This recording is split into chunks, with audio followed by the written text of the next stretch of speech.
Boa noite a todos. Que Jesus, esse mestre incomparável, possa estar conosco nessa noite e em todos os momentos da nossa caminhada. Para nós prepararmos para a palestra da noite, o nosso ambiente, a página que nós vamos abrir é da obra Pão Nosso, pela psicografia de Chico Xavier, pelo Espírito Emmanuel. No capítulo 47, o problema de agradar. Se estivesse ainda agradando aos homens, não seria servo do Cristo. Palavras de Paulo, Gálatas, capítulo 1, versículo 10.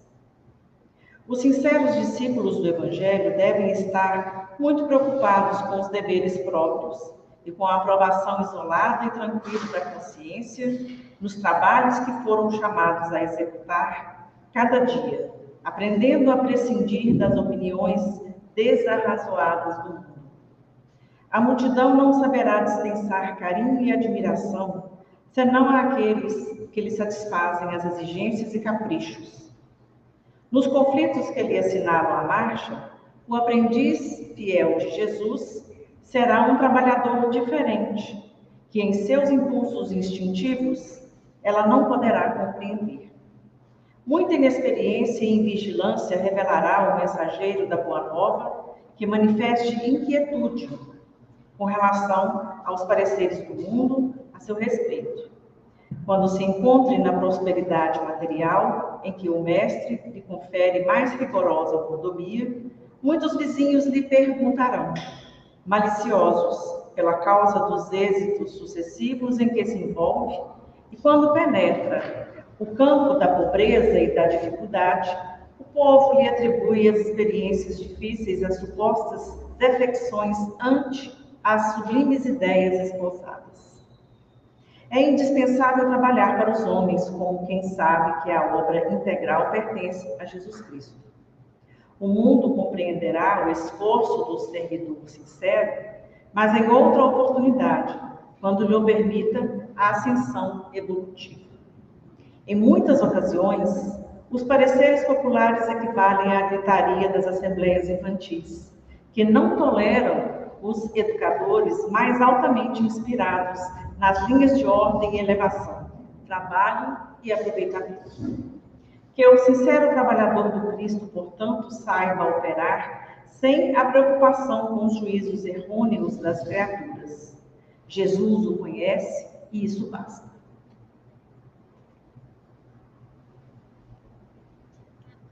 Vamos elevar os nossos pensamentos a Deus e a Jesus, a Maria, nossa mãe, ao mentor espiritual da nossa casa, Dr. Bezerra de Menezes. Um pensamento de agradecimento por tantas oportunidades e bênçãos que nós temos na nossa estrada. Agradecer a vida, agradecer por essa casa, esse ponto de luz na nossa cidade, que nós temos o privilégio de ter o convívio e aqui tanto aprender. Nesta noite, Senhor, nós também ousamos rogar ao Senhor que a tua assistência não falte a tantos quantos necessitados no mundo inteiro, necessitados do corpo, da mente e do espírito, que todos nós que aqui estamos possamos ser colaboradores na seara de Jesus. Viemos sempre para poder nos estruturar, aprender, receber, mas que possamos e saibamos sempre doar de nós. Permita que a espiritualidade amiga aqui presente possa sustentar o nosso companheiro que veio de Ipatinga para falar para nós, que ele possa ser envolvido, sendo inspirado em tudo aquilo que todos nós, do plano físico e do plano espiritual, todos nós que aqui estamos, viemos buscar uma mensagem, um alento, uma alegria, uma esperança. Damos graças ao Senhor por tudo. Rogamos que o Senhor seja conosco em todas as nossas horas. Que assim seja. Graças a Deus e a Jesus. E é com muita alegria que nós vamos receber aqui o nosso companheiro Nelson Campos, trabalhador lá de Ipatinga, Centro Espírita Amor, Luz e Caridade. Vamos lembrar também, né, da evangelização infantil que acontece todos os sábados e a evangelização das mães às 17 horas, todos os sábados. Essas atividades retornam no próximo sábado, dia 1º, certo? Então, vamos lembrar disso. E a palavra é sua, meu irmão. Com a palavra, esse companheiro que veio hoje, que durante o dia já aprendemos tanto, com o tema Família, Laboratório Divino.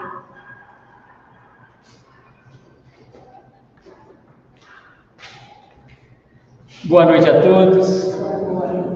Muito obrigado pela oportunidade de aqui estarmos juntos nesta proposta, nesta busca constante de entendimento do Evangelho de Jesus. Esta é a nossa grande proposta. Como ele nos disse, que enviaria o Consolador para nos relembrar o que ele tinha dito e nos dizer aquilo que ele não podia dizer naquela época, que nós não estávamos ainda preparados para o entendimento. Como ainda não recebemos tudo. É como se estivéssemos na sala de aula, vamos mudando gradativamente, né, de professores, né, e colegas de caminhada, e vamos aprendendo juntos. Esta é a grande proposta.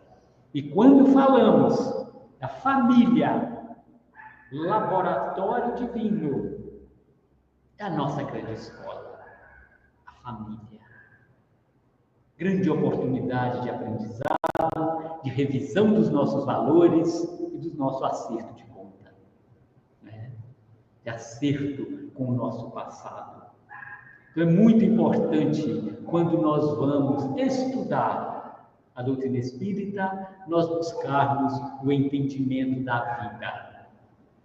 Não é só aquilo que eu acho, aquilo que eu penso, mas vamos buscar compreender, porque se o homem é a partícula divina da coletividade, o lar é a célula sagrada de todo o edifício da civilização.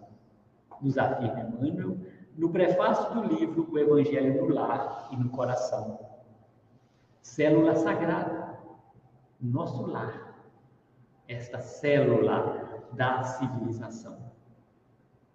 Então, nós precisamos de voltar a nossa atenção, porque é o nosso maior compromisso nesta vida, se chama família.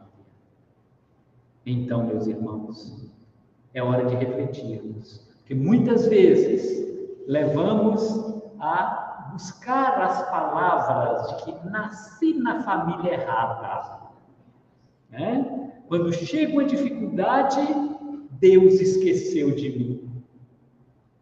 Não é mesmo? Temos que repensar essas nossas atitudes. Nós temos que ver que estamos matriculados na sala certa, no ano letivo correto. E as matérias que chegam para o nosso estudo é a qual nós estamos preparados para compreendê-la. Então, se chega uma dificuldade, o primeiro passo que eu devo dar: o que eu posso aprender com essa dificuldade? O que eu posso aprender com essa pessoa difícil na minha família? Ou no meu trabalho? Ou com esse vizinho complicado? O que eu posso aprender? No mínimo, desenvolver paciência. Desenvolver a aceitação do outro como ele é. É o nosso grande desafio. E se queremos ajudar alguém na sua transformação, nós podemos ajudá-los principalmente com o nosso exemplo. Nosso exemplo é o que mais ensina. Eu tenho aquele familiar difícil, aquele familiar complicado, que grita comigo toda vez que eu vou falar alguma coisa e acabamos brigando. Se eu quero contornar essa situação, qual que é a ferramenta que eu tenho? Qual que é a instrução que eu tenho? Há mais de 2000 anos nós temos esse ensinamento de mostrar a outra face. Se o familiar gritou, deixa eu falar baixo, deixa eu testar o ensinamento do Cristo. Se eu ainda não me propus a vivenciar o Evangelho de Jesus, vamos fazer um teste. Esse familiar grita comigo toda vez que eu for fazer alguma observação, e eu grito também, a gente acaba brigando. Vamos mostrar a outra face. Gritou, eu falo baixo. Está falando mal de mim, eu falo bem dele. Isso é muito prático. E temos a oportunidade, você nem te fala, né? Todos nós temos a oportunidade de aplicar o Evangelho em nossas vidas. Então, meus irmãos, a família é este laboratório divino para desenvolvermos todas as habilidades do nosso espírito. E temos dessa forma, no Instituto Doméstico, uma organização de origem divina, em cujo seio encontramos os instrumentos necessários ao nosso próprio aprimoramento para a edificação do mundo melhor. Nos diz Emmanuel, através de Chico Xavier, no livro Vida e Sexo, no capítulo 2. Veja bem, os instrumentos necessários ao nosso próprio aprimoramento. Porque nós precisamos nos aprimorarmos. E os desafios da vida são exatamente oportunidades para a revisão de nossos valores. Revisão das nossas atitudes, dos nossos atos. Como que estamos reagindo? Aquela pessoa difícil na minha família, mais complicada, eu vou abandoná-la? Eu estarei dispensando uma oportunidade de aprendizado, de regar a sementinha divina que existe em nós. Todos nós trazemos a sementinha divina que vai germinar à medida que nós vamos regando com a paciência, com a tolerância, com os ensinamentos do Cristo. Que diante de Judas, que ele sabia que estava traindo, o que ele disse? Quando Judas chegou com a proposta de prendê-lo, junto com as autoridades para prendê-lo, o que ele disse? Amigo, a que viestes? Judas o abraça, o beija, o que acontece? Ele é preso. E ele sabia disso. E Jesus disse que podemos fazer o que ele fez e muito mais, se tivermos fé. Precisamos, então, desenvolver a nossa fé, desenvolver a nossa capacidade de amar, que são os desafios da vida que nos dão essas oportunidades. São as pessoas difíceis que nos dão essas oportunidades de cultivar as virtudes da alma. Então, meus irmãos, precisamos de valorizar esses momentos e nunca pensar que Deus esqueceu de mim, nasci na família errada. Não. Estamos no lugar certo, com as pessoas exatas. E no livro Fonte Viva, de Emmanuel com Chico Xavier, no item 156, fala dos parentes. E começa com Paulo. Mas, se alguém não tem cuidado dos seus, e principalmente dos da sua família, negou a fé e é pior que o infiel. Veja bem a razão pela qual a gente fala que o maior compromisso é a nossa família. E se estamos em uma família difícil, uma família complicada, é resultado de uma construção nossa e uma oportunidade sublime de revisão dos nossos valores, de construir um novo futuro.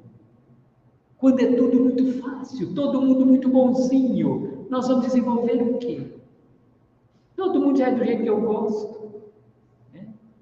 Então, se eu estou em um meio delicado, que exige de mim Muita paciência, muita compreensão, aceitação do outro como ele é o primeiro passo. Aceitar o outro como ele é.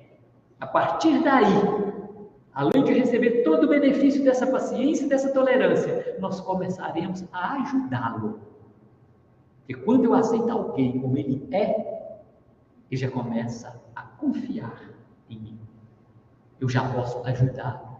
Eu já posso transmitir a ele o que eu já aprendi, o que me faz bem, o que me faz tomar as minhas más tendências.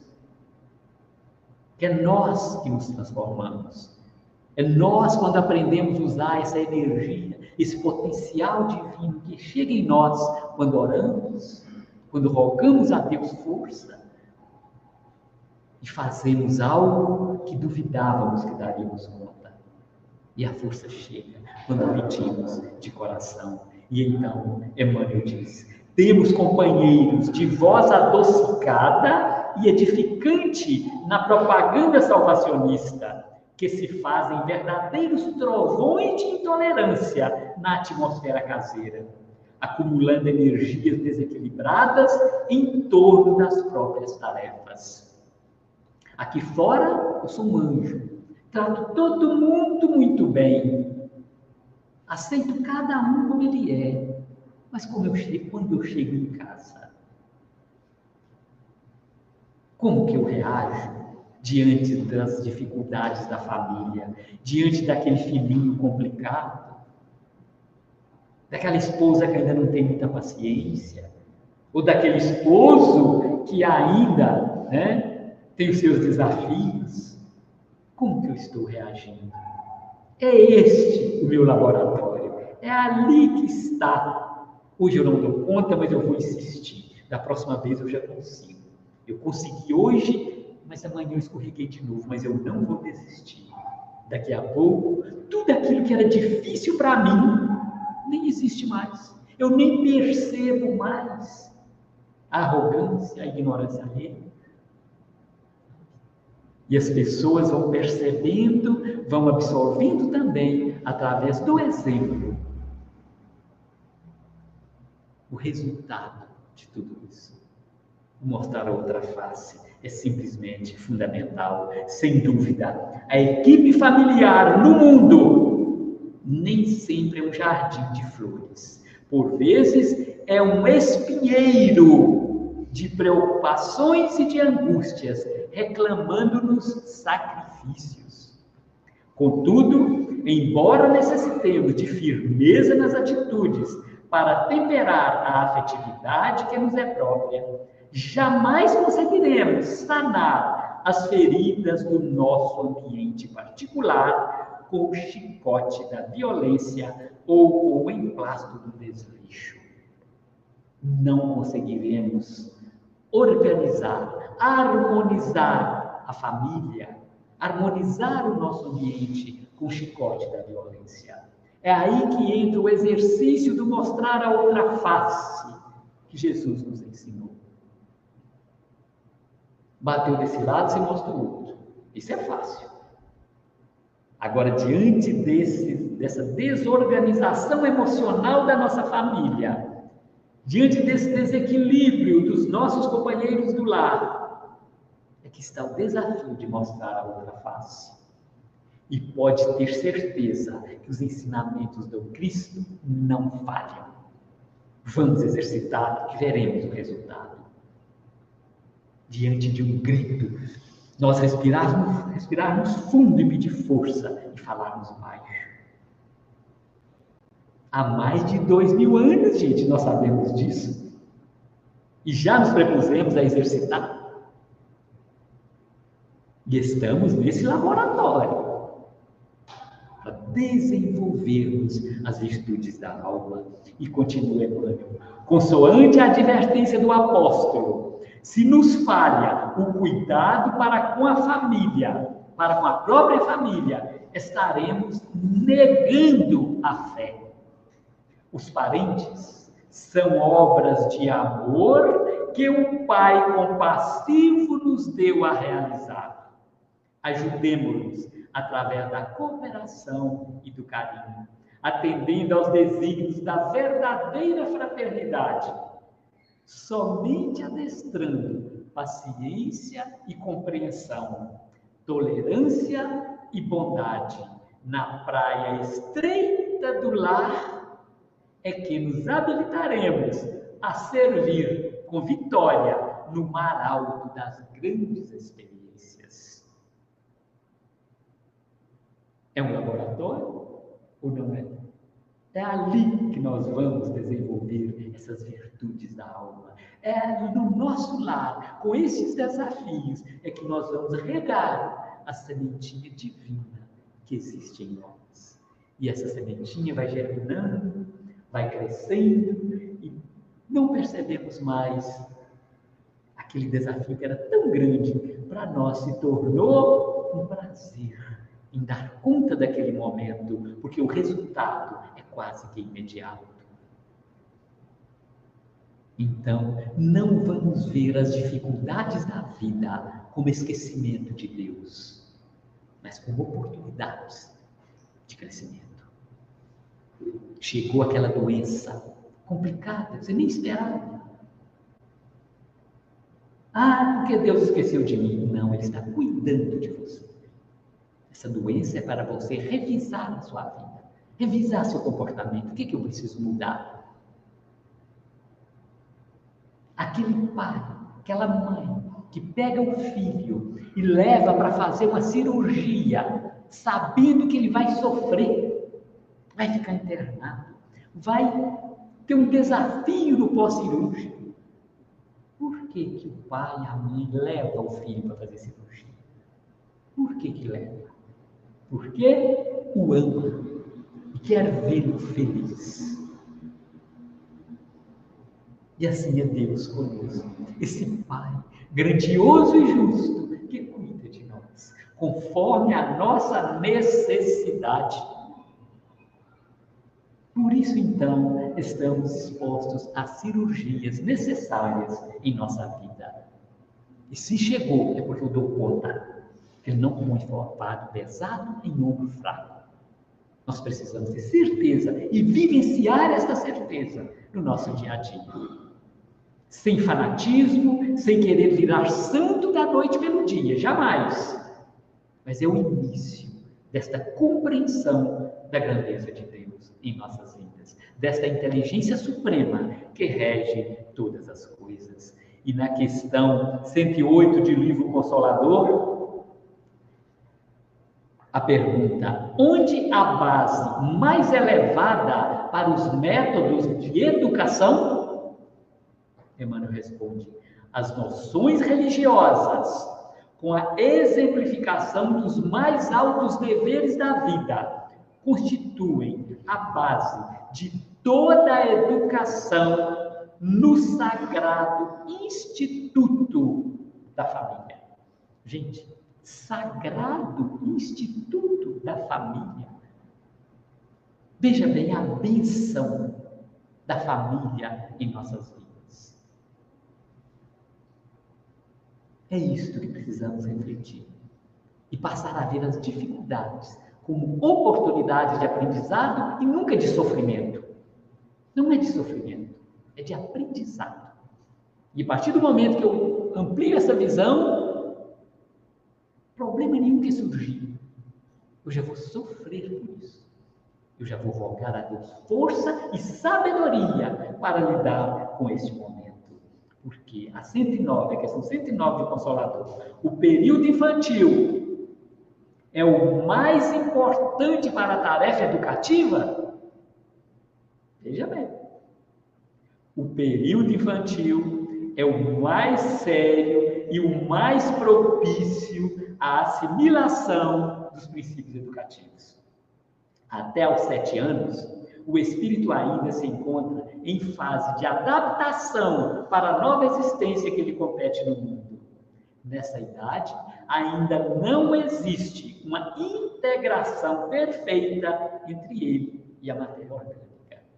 Então, veja bem a importância da família não transferir simplesmente para os órgãos de ensino a responsabilidade dos filhos, que hoje a gente vê muito isso. né? O pouco tempo que os pais têm com os filhos, é cada um no seu celular, de cabeça baixa, ninguém conversa, ninguém... Olha bem o compromisso. E até os 7 anos é o período mais propício para essa reeducação. É aí que temos que aproveitar. Mas não se perde, continua. O exemplo acima de tudo. Porque falar é fácil. Agora dá o exemplo. Né? Meu filho, você não pode mentir. Você precisa ser verdadeiro. E não sei o que, cheio de coisa. Né? Aí a campainha toca, vai lá, ô pai, estão me chamando aí, fulano. Ó, fala comigo que eu não estou. Fala comigo que eu não estou. Acabei de falar com meu filho que ele não pode mentir. E acabei de dar um exemplo contrário. As palavras convencem, o exemplo arrasta. É um compromisso muito grande. E aí nós vamos ver que a doutrina espírita vem abrir a nossa mente para a compreensão do Evangelho de Jesus aplicado em nossa vida. Não é só para aprendê-lo, achar bonito e falar para todo mundo, com palavras bacanas e tudo mais. Que a melhor forma de pregar é com o nosso exemplo, no nosso dia a dia. No nosso laboratório do trânsito. Quem dirige aí, né, gente? Está todo dia nesse laboratório de desenvolver paciência, né? É um laboratório, o trânsito. Quem dirige, né? Enfrenta todo dia essas oportunidades. Está com pressa? Fez uma arbitrariedade ali, vá com Deus, você está com pressa. Vamos exercitar a vontade, né? De fazer a mesma coisa, quer dizer, nivelar. Ele fez feio, eu também vou fazer. Então, gente, nesses mínimos detalhes, é oportunidade de mostrarmos a outra face. Vamos, então, começar a exercitar esse tão antigo ensinamento. Todos nós sabemos, todas as religiões, nas suas mais diferentes formas de ensinamento. Esta é a base. Porque Jesus resume todas as leis e os profetas em 2 mandamentos. Falamos muito isso aqui hoje. Em 2 mandamentos, todos nós sabemos. Né? Amar a Deus de toda a nossa alma, de todo o nosso entendimento e ao próximo como a si mesmo. Amar ao próximo como a si mesmo. Veja bem, conforme o nosso entendimento.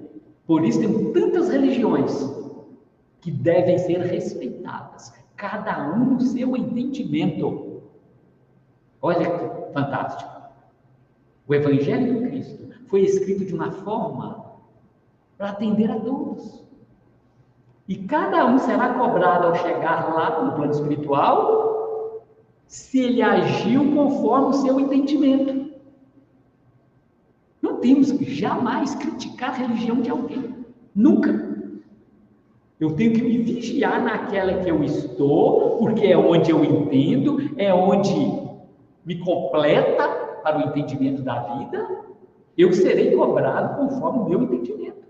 E se eu estou aqui na casa espírita, buscando esta compreensão da vida, neste ângulo amplo que a doutrina espírita nos apresenta, eu estou agindo conforme a doutrina me ensina?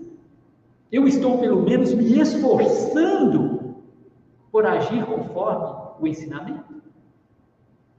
Porque, gente, se alguém quiser virar santo da noite pelo dia, vai ser complicado. Muito complicado.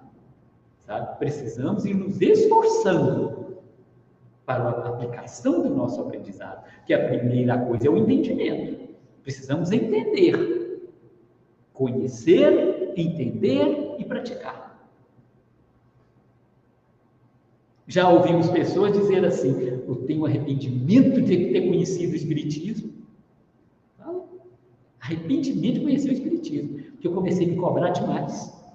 Eu disse, que bom. Ah, não, mas eu não gosto de ficar me cobrando. Eu disse, mas agora não tem jeito, você já sabe. Agora você já sabe, não tem jeito, né?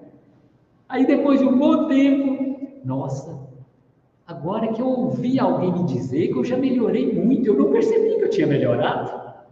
E a pessoa começou a mostrar exemplo do que eu fazia e que eu não faço mais. Eu não tinha percebido que eu tinha mudado. Esse é o efeito do entendimento. É o efeito daquilo que eu mesmo começo a me cobrar. Ninguém se cobra. O entendimento, a compreensão da vida, eu vou buscando gradativamente aplicar em mim. Então, nós estamos ainda nessa fase infantil do aprendizado espiritual. Nós vamos desenvolvendo intelectualmente, moralmente, buscando essa compreensão e vamos gradativamente aproximando do Evangelho de Jesus. E a questão 113 do Consolador. Os pais espiritistas devem ministrar a educação doutrinária a seus filhos ou podem deixar de fazê-lo, invocando as razões de que, em matéria de religião, apreciam mais a plena liberdade dos filhos? Ah, meu filho vai ter religião que ele quiser, eu não vou ensinar nada para ele, não. Quando ele crescer, ele escolhe. Tem pais que dizem isso. Se isenta dessa responsabilidade. E qual que é o dever dos pais? Porque nasceu criança. Como disse, até os 7 anos, ele ainda está em formação, né? Ele ainda não completou esta encarnação. Mas o compromisso, o aprendizado, é o exemplo dos pais, é o que ele está vendo e ouvindo, é este o laboratório dele. Mesmo? Então, aqui, o período infantil, em sua primeira fase, é o mais importante para todas as bases educativas. E os pais espiritistas cristãos não podem esquecer seus deveres de orientação aos filhos, nas grandes revelações da vida. Em nenhuma hipótese, essa primeira etapa das lutas terrestres deve ser encarada com indiferença. Não posso ser indiferente dessa liberdade dos filhos. Como diz, estou me isentando, eu não tenho compromisso com isso. Se veio filho, compromisso, não tem jeito de se isentar dele. Vai responder pelo que fizer. Né? Os pais espiritistas devem compreender essa característica de suas obrigações sagradas, entendendo que o lar não se fez para a contemplação egoística da espécie, mas, sim, para santuário, onde, por vezes, se exige a renúncia e o sacrifício de uma existência inteira. Veja bem, os pais são exigidos deles renúncia por uma existência inteira, em conformidade com a necessidade dos filhos. E aqueles pais que recebem um filho vai ficar na cama a vida toda, sem chance nenhuma de se reerguer. Olha, era fácil colocar em uma casa de repouso, era fácil pegar aquele filho, aquela filha e interná-lo numa instituição para cuidar. Mas é compromisso dos pais. E hoje, como estávamos falando aqui hoje à tarde, a questão da lei humana, que hoje só permite a internação de uma pessoa com deficiência, uma pessoa que é difícil para a família, se a família não tem condição de ampará-lo, de protegê-lo, de cuidar dele. Não é só querer internar, a não ser que faça em instituição particular. Em órgãos, nas instituições públicas, só recebem as internações de qualquer idoso, de qualquer pessoa com deficiência, com autorização, né, do Centro de Referência de Assistência Social. É feita toda a investigação da família, se ela não tem condições de cuidar desse filho. Antes não, antes você queria, tem vaga, estava aceitando. Agora não. Veja bem, a lei humana nos obrigando a cumprir a lei de Deus. Onde nós chegamos? Olha o progresso da humanidade. A lei humana obrigando a cumprir a lei de Deus. Isso é muito importante. E é acompanhado. Quando a família tem que cuidar, os profissionais da área assistencial acompanham essa família cuidando desse filho. Às vezes está lá fazendo visita. Tá? Então, meus irmãos, é uma oportunidade sublime que estamos vivenciando no planeta Terra. É hora de transformações, é hora de revisão dos nossos valores. E quando se fala de família, é o nosso maior compromisso. É ali que temos que estar atentos. E conhecemos pessoas fora da família que nós vamos, nossa, esse que é o familiar que tinha que ter vindo aqui. Este que é meu familiar, nasceu na família errada, tinha que ter nascido aqui em casa, né? A gente encontra pessoas fora da família que são, tá? Assim você encontra já afinidade profunda. Podemos, sim, certamente temos vínculos no passado, mas no momento meus compromissos são com outros, em termos de família. Mas se reencontramos, é porque podemos nos ajudar. Então nós vamos ver que estamos no lugar certo com as pessoas exatas. Não podemos duvidar disso. Deus não erra. Então esse esforço, esta busca do entendimento dos nossos deveres, que seja um sacrifício a existência inteira, mas é ali o meu caminho. E diante da eternidade, o que é uma existência de 100 anos? O que é uma existência de 80? Quando se fala de eternidade, é rogar a Deus força e sabedoria para lidar com essas situações difíceis. Então, este filho problema, que eu vou ter que cuidar dele a vida toda. Talvez eu vá embora para o plano espiritual e ele ainda fica dependendo de outros. Mas eu fiz a minha parte. Jamais posso negligenciar. Se eu tenho condição de contratar alguém para me ajudar a cuidar, posso fazer. Eu preciso trabalhar, eu preciso disso, eu preciso ter minhas horas de viagem, preciso. E vou dar conta. Cumprir com os meus deveres. Isto é muito importante. E Emmanuel, do livro Jesus no Lar, no capítulo 1, nos diz assim: quando o ensinamento do mestre vibra entre as 4 paredes de um templo doméstico, os pequeninos sacrifícios tecem a felicidade comum. A observação impensada é ouvida sem revolta. A calúnia é isolada no algodão do silêncio. A enfermidade é recebida com calma. O erro alheio obtém compaixão. A maldade não encontra brechas para insinuar-se. Olha esse laboratório. Olha os desafios do laboratório da família para crescer em nós as virtudes da alma. E continua. E aí, dentro desse paraíso que alguns já estão edificando, a benefício deles e dos outros, o estímulo é cântico de solidariedade incessante. A bondade é uma fonte inauxerível de paz e entendimento. A gentileza é inspiração de todas as horas. O sorriso é a senha de cada um. E a palavra permanece revestida de luz, vinculada ao amor que o amigo celeste nos legou. Olha o exercício nosso, com as virtudes da alma no ambiente doméstico. Somente depois da experiência evangélica do lar, o coração está realmente habilitado para distribuir o pão divino da Boa Nova, junto da multidão. Embora devamos o esclarecimento amigo e o conselho santificante aos companheiros da ramagem humana em todas as circunstâncias.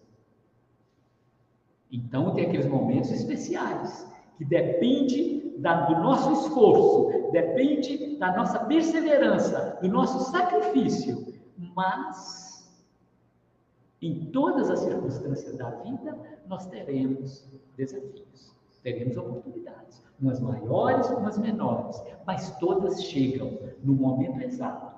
E tenhamos a certeza que estamos preparados para enfrentá-la. Que estamos matriculados na sala correta, com os professores exatos e com os colegas de sala que temos compromisso. Deus não erra. Então, meus irmãos, não ouvides assim os impositivos da aplicação com Cristo no santuário familiar, onde nos cabe o exemplo da paciência, compreensão, fraternidade, serviço, fé e bom ânimo, sob o reinado legítimo do amor.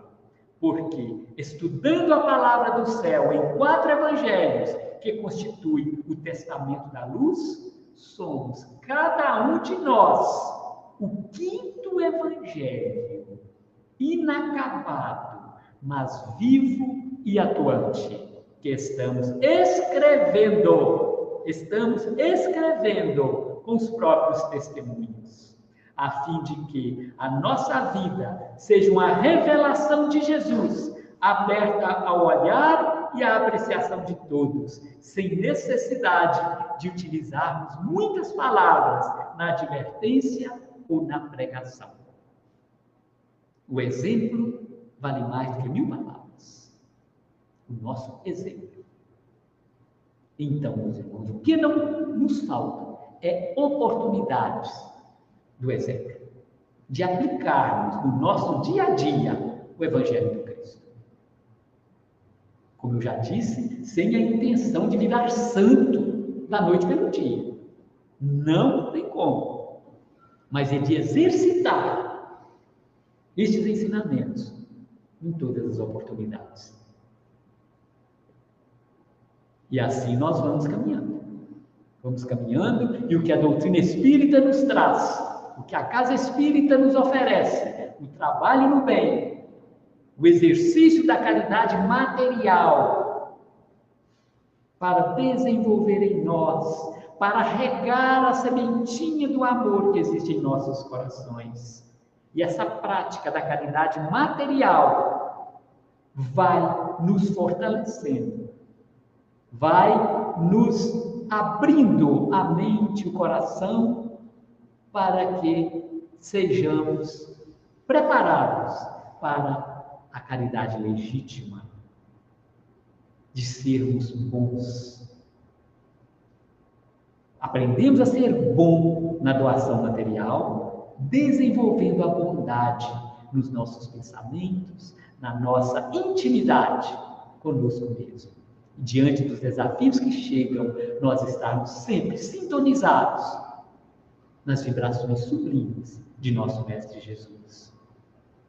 Como nós temos um celular que está conectado com os nossos grupos, aquelas pessoas que eu tenho gravado. Nós podemos fazer isso. E o que acontece com o nosso pensamento, com a nossa sintonia, com quem estamos conectados nessa rede espiritual? Com quem que eu estou comunicando? Com quem que eu estou concentrado neste momento? Quando eu estou fazendo uma oração no momento de dormir, eu estou realmente conectado com este grupo do bem? É o meu pensamento. Quando Jesus disse, onde houver 2 ou mais reunidos em meu nome, ali estarei. E então, na certeza do Cristo entre nós estamos reunidos aqui em seu nome, mas estamos sintonizados com Ele. Para Ele estar conosco, nós precisamos estar sintonizados. Precisamos fazer parte do grupo do Cristo. Ele está no nosso celular? Ele está aqui no nosso celular? Onde está armazenado todos os nossos contatos? É aí o nosso desafio. Esta sintonia com Jesus. Então, diante das nossas dificuldades, diante dos desafios, vamos nos unirmos em prece e buscar uma solução. E os da nossa família, por ser o nosso maior compromisso, é ali que eu estou. Eu estou fazendo o evangelho no lar? Mas lá na minha casa só eu que sou espírita. Você está fazendo, realizando o evangelho no lar? Está buscando uma sintonia melhor para o ambiente que você vive, para te dar força? E na questão 110, qual a melhor escola de preparação das almas reencarnadas na Terra?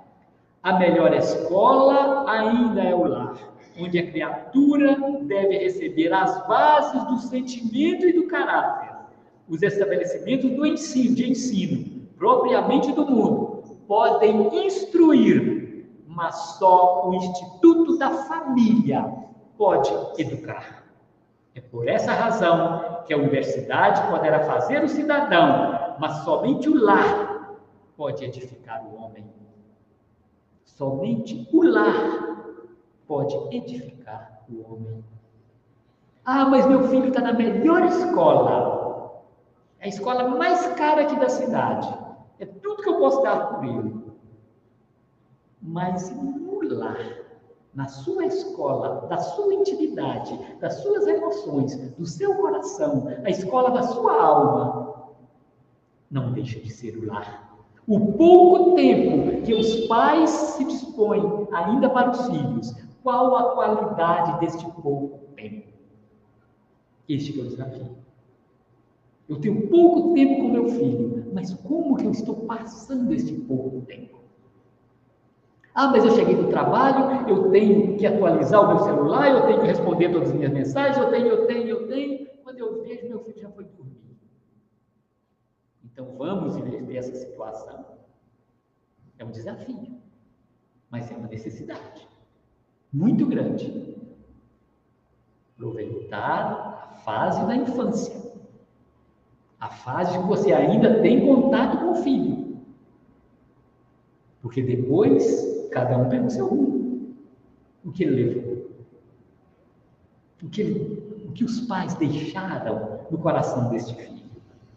Na sua grandiosa tarefa de cristianização, essa é a profunda finalidade do Espiritismo evangélico, no sentido de iluminar a consciência da criatura, a fim de que o lar se refaça e novo ciclo de progresso espiritual se traduza entre os homens em lares cristãos para a nova era da humanidade.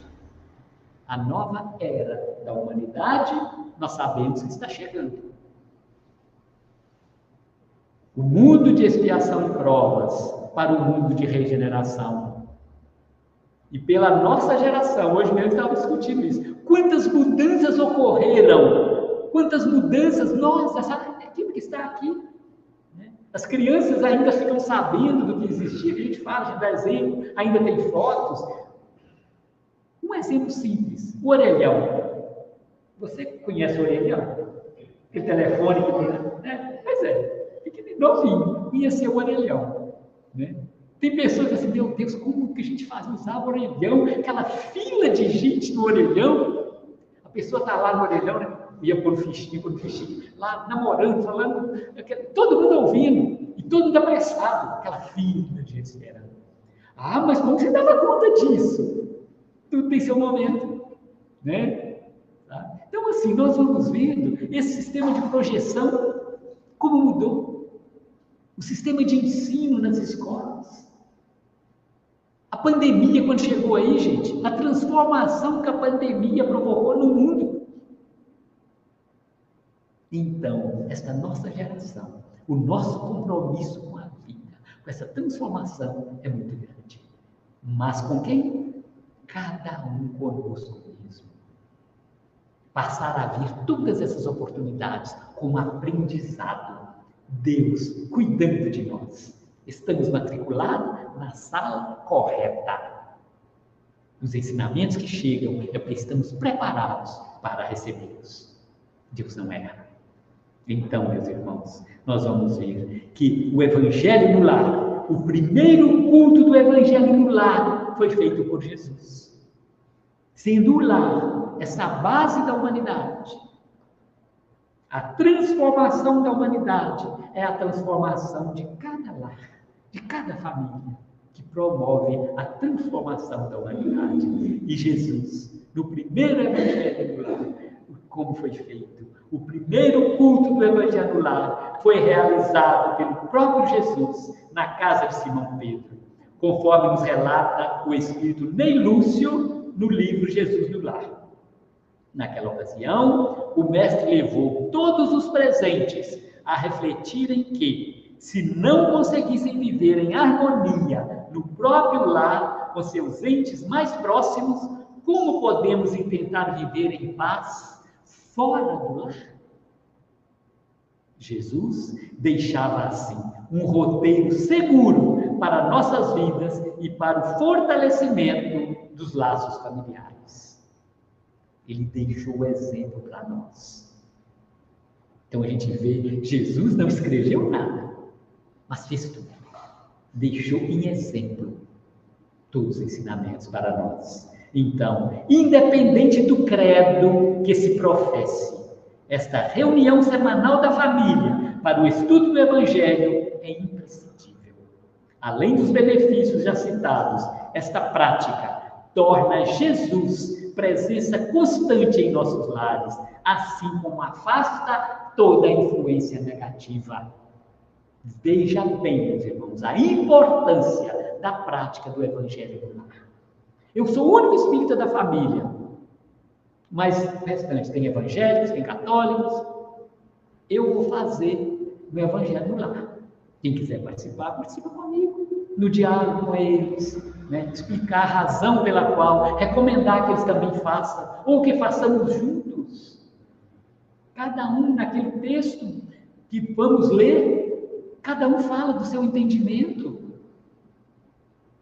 Veja bem como que seria harmônico se eu tenho parte da família que é evangélico, parte espírita, parte católico, pode os três ali juntos. O Evangelho do Cristo é um só, cada um fala no seu entendimento, olha que bom. Olha a vibração de harmonia, de sintonia, de um respeitando o entendimento do outro, né? E aí nós vamos caminhando juntos, fortalecendo aquele ambiente, afastando todas as energias negativas do nosso lar. Uma vez por semana, se dermos conta de realizar uma vez por semana, já é um grande passo.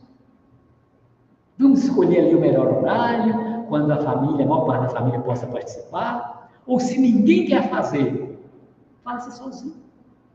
Gente, eu vou fazer o Evangelho no lar tal dia, se alguém quiser participar comigo, estamos abertos. E fazer. Tá? As vibrações, a sintonia, será também um benefício para a família. E então, André Luiz, no livro Os Mensageiros, nos diz que, quando no lar são levantadas paredes espirituais com substâncias sublimes do amor, dedicação e ligação com Jesus, isolando o lar da atmosfera miasmática da crosta, somente entram nesse ambiente espíritos autorizados. Mesmo assim, aqueles que o guardam terão que abrir a porta. Por isso, quando abrirmos nossa casa e nosso coração para o Evangelho, estamos acendendo a luz no lar e fazendo com que as trevas batam em retirada. Olha a importância do Evangelho no lar.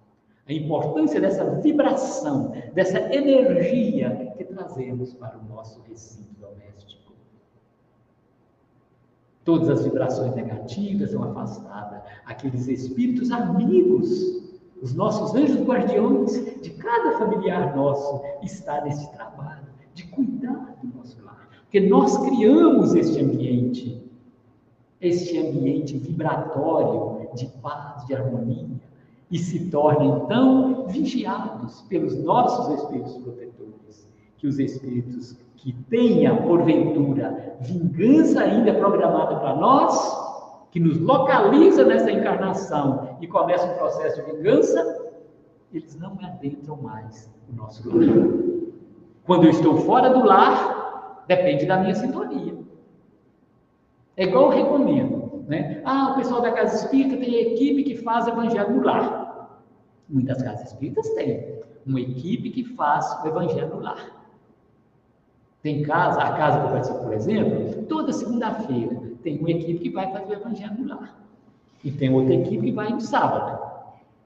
Então você solicita. Essa equipe chega lá naquele horário, faz, olha a vibração que leva para o meu ambiente doméstico. Se eu ainda não faço, eu posso continuar nesse mesmo dia, fazendo naquele horário, né, uma meia hora de evangelho, de oração. É muito simples o evangelho, né? Como você vê aqui agora, olha só, agendar o dia e horário, uma prece inicial, simples e espontânea, buscando contato com os planos superiores. Leitura de uma mensagem com conteúdo edificante, leitura do Evangelho segundo o Espiritismo, pode ser lido aleatoriamente ou em sequência. Comentários sobre o texto lido, comentários breves, evitando-se polêmicas e críticas. Vibrações, pensar em Jesus e emitir pensamentos positivos de harmonia, paz, amor e esperança. Prece de encerramento, agradecer a Deus, pedir proteção para todos e para estarem juntos na próxima semana. Pode-se utilizar também água fluidificada, ficando a critério dos participantes. Veja bem, simples. Tá? Cada um vai fazendo de acordo com a sua sintonia, com a sua vontade, mas sem muito tempo, sem se tornar cansativo.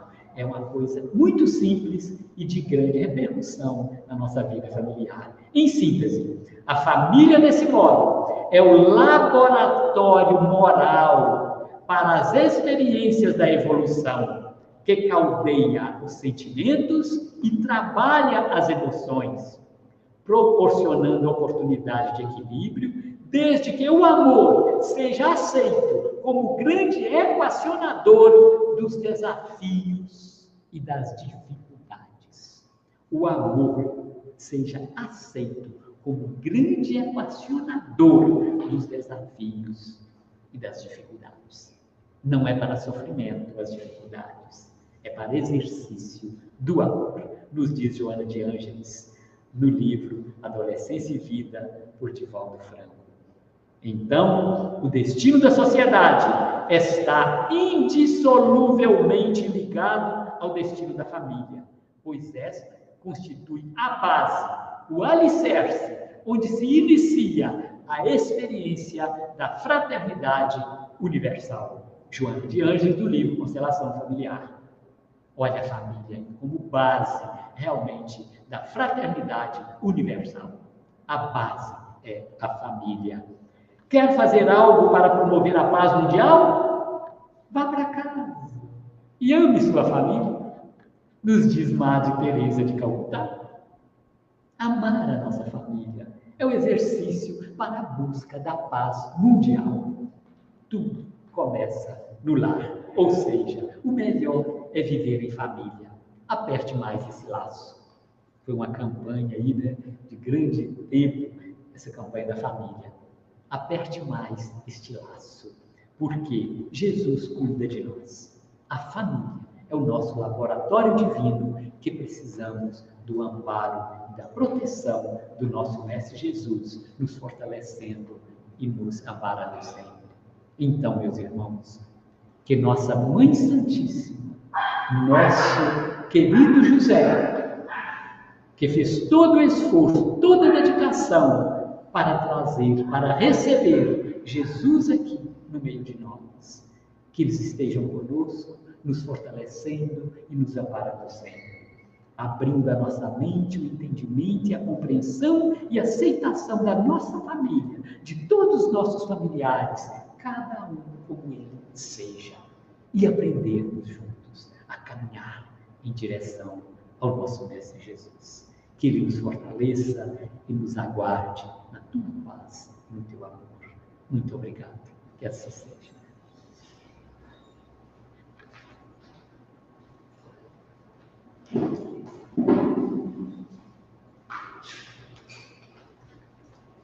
Nós agradecemos muito ao Nelson, porque o ano está apenas começando, né?